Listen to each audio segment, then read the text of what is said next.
This is David Bowie's New York, Tribeca in Manhattan. Bowie spent the last 20 years of his life living very close to where I am right now. I'm standing outside where David Bowie lived for many years in New York City, where he was able to live a semblance of a normal life. He was able to take a walk down the street and not be mobbed as a celebrity, which is the experience of many celebrities who live in New York City. But he really enjoyed living here. This is in the Village. He would walk to bookstores, cafes, music venues, art galleries. Just walking around this part of New York City is like living in a museum, or like walking around in a museum.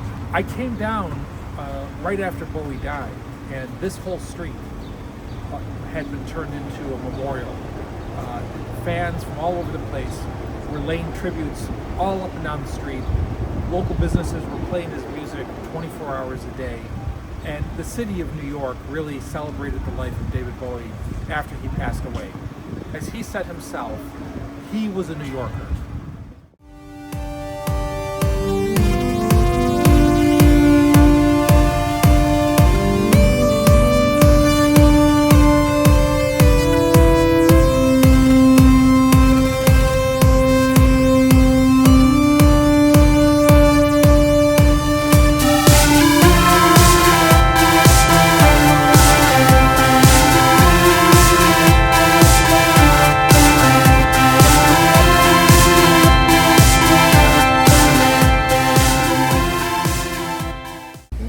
I'm standing here in Washington Square Park, which was one of David Bowie's favorite places in New York City. He wrote an essay about New York City in 2003 where he said, Washington Square Park is the emotional history of the city in one quick walk. This is pretty close to where he lived, and you could just imagine coming here where you could find anything and seeing David Bowie taking a walk. But he might have been here for live music, or to buy art, or to see performance art, or to get ice cream from an ice cream truck that I will tell you is here in the dead of winter, which fortunately I'm not right now on this lovely spring day.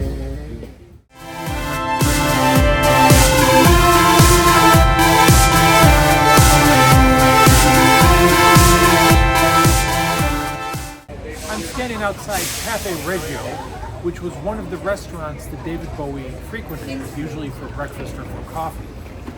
He has been quoted as saying that he felt like he could just go out to dinner with his family in New York City.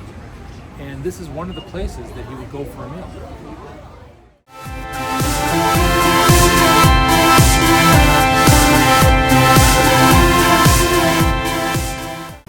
I'm standing outside Generation Records, which is a real record shop in David Bowie's neighborhood.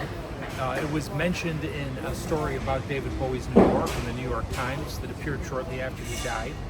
This store sold out of Black Star, Bowie's last album, before he died, because it was getting such good reviews even before it attained its sort of mythic status.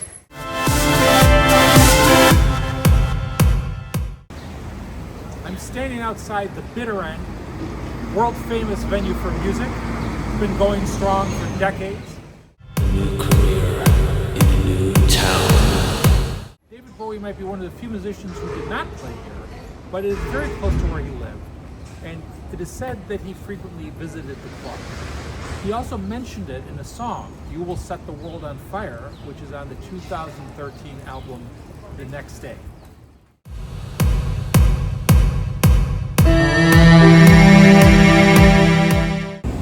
Behind me is the Freedom Tower that was built after the 9/11 terrorist attacks of 2001, kind of to replace the Twin Towers that went down. Bowie was in New York at that time and participated in the concert for New York after the terrorist attacks. His album Heathen from 2002 has often been interpreted, largely incorrectly, as a response to 9/11. However, his subsequent album, Reality, was much more directly influenced by the events of that day.